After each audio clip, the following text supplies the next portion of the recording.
right, welcome to week 7 in CIT15, and I'm in my home office, but I'm not showing you my face because I don't look very good this morning, meaning I don't have my hair fixed, I don't have a nice shirt on, my lighting is bad. Doesn't matter, right? It's all good, hopefully. Well, it is, regardless. So this week, as I reviewed what we're going to do, I reviewed what happened last semester. And last semester and this week, I gave several videos related to the topic at hand, which is coding. But most of the time, over half of it, I had to spend on talking about the installation of something called Visual Studio, because this class, based on its ability to transfer to four-year university, some of them require us to teach students Visual Basic. And in order to do that, most people use Visual Basic Studio. Now, the reason I've done it in the past is that's the way everybody's done it. And I thought this year I'm not going to do it the way everybody else is doing it. And the reason is, honestly, is that there's ways to write Visual Basic code without having this full installation of a editor or an IDE, integrated development environment. Matter of fact, by the way, FYI, you should be taking notes right now. We're into class topics. So the good news is we don't have to focus for a couple of weeks first on just getting you to install this, and for Mac students you can't unless you have the virtual box. But so we're not going to have to do that. So I'm only going to have to spend next week talking about the program we're going to write, because I wrote it this week and it's a little payroll program that we will look at, and I'll have you walk you through the process next week. So that's pretty cool, I think, and I'm excited about that change for us in our class. So to prep our beginning of the discussion, I will have 3 videos here you'll need to watch in addition to the heading right now called class topics. So you also have 3 videos, give them a heading for each one. I think they're really good because they talk about programming, what it means to convert your code into what the machine would understand. So I think these are just, and the interface, you'll have how the interfaces has changed. So I think these are just really good. So in addition to the videos that you watch and the class topics, the thing I had you do last week was to create this form, right? So this week I want you to have had at least 5 people fill out your form. And then what you're going to do is give me your responses. So as an example, right now, as of today, and this is recorded as always in week 6, this is how many people have filled out the form. So I have 15 people. Again, you only need 5. And this is the summary. I'm having you all take a print screen of your summaries, right, of the ones you submitted, but this is of all of them. So here's what you need to do, and this is just good to know how to do in general. So I mean, taking a print screen here would be fine, except it doesn't show us all the responses, right? It's only going to show one print screen. So this is something you'll do now and in the future for some of the items in our class. So you have this on the page, you have this page on your browser, and I'm going to go up, and you can't see it, but I'm going to hit File, Print, and this will be true, right, for any OS you have. And when you hit Print, you have the ability to do this. Right now it's set to a printer, so I'm going to change it and I'm going to tell it to save as a PDF. Okay, so that's the first thing, is change it to a PDF. So now look at this, it's 6 pages, right? So this nice thing about this is that if we did 6 pages of print screens, it'd be a real pain. So I'm going to go ahead and hit save, and what that does is, and it gives me based on my form, right? And then you can't, let me bring this up just a little bit so you can see it here. Let's see if it'll let me move that up. Oh, it won't. Actually, it will. So down here in the bottom, it gives me the ability, I know it's cut off a little bit, but you can see that you have the ability to save as a PDF. So this is just good, right? So what it's taking is all that page and it's going to save as a PDF, right? And that's what it's doing right now. And also you want to make sure where it's saving it to.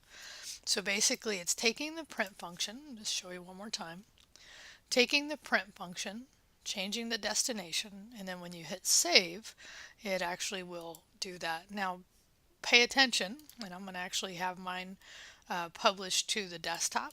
It's just good, right? So then I should be able to see it on my desktop once it gets saved. All right. So now once that's true, find that document and then go into the shared with Rio, right? And then file upload that into here. So on my desktop I should now see, nice, right? That form. And then you would upload. Now the last step on this is in your notes, right? So because this is all shared with Rio, right? Remember, do your, in this case, we'll do I'm looking for it, open in a new window, because this gives me the direct link, right?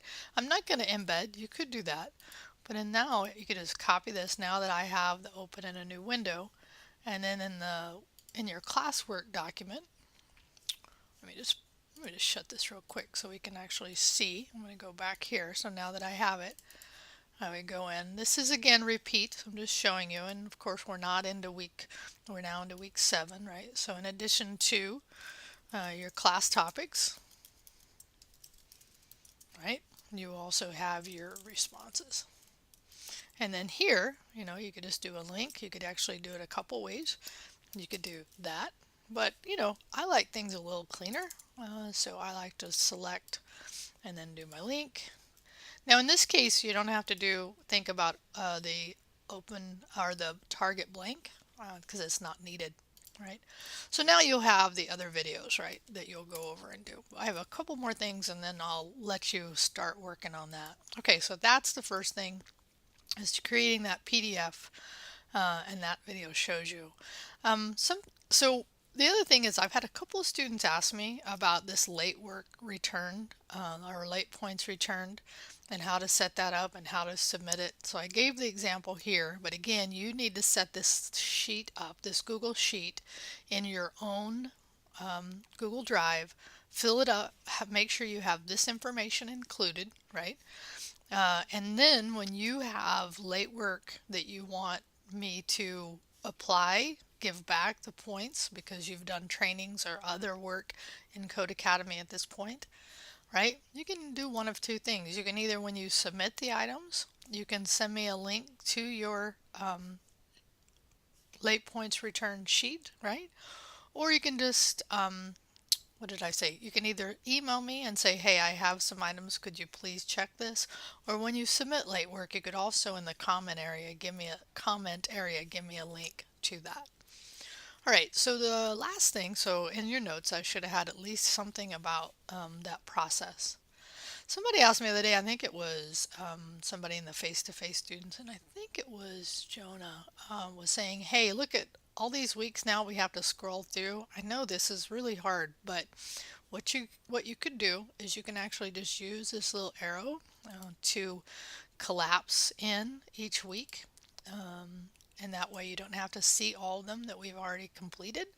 So that's kind of a nice way to organize and make it so that it's a little easier to have that show up, right? So if you're not going to use this, you could do that as well. And then just have each week that way, okay? All right, so that's pretty much it. So then the 3 videos that I talked about here and classwork that you need to watch and take notes on, right? The ones, these will open in a new one, right? So the art of writing software, really, really good.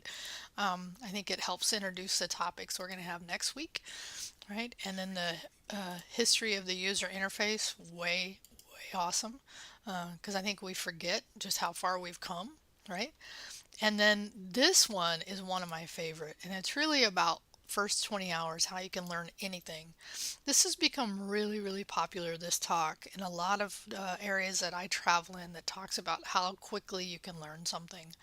And honestly, with the amount of time you're going to spend on Code Academy and in some of the other exercises, you're going to get really close to this 20 hours. So if you take this and continue on with some of the other advanced classes after this, I can just tell you, I believe that learning to code is really great for a lot of reasons. And one of them is that for any student, no matter what your career path is, it really utilizes a part of the brain. And they've really done some studies on this, that coding is learning a new language, right? And it can help build self-esteem. It can help build focus. It is a powerful ability no matter what job you have. I can tell you it will just help you. Either, like I said, in the ability to focus, or just help your resume building. When somebody sees you have some experience in coding, That is a good thing. Okay. All right, so those are the three videos you need to watch for this week in addition to this one. And then next week, you can look forward to your first programming experience in Visual Basic. The one we will learn in Code Academy is JavaScript, the one I'm teaching right now. I'm really excited about that. So you'll get the experience of coding in JavaScript in Code Academy, although I think I might have us do a little program this year because we have a little extra time because of how much time I had to spend on the past just teaching how to use the interface of Visual Studio.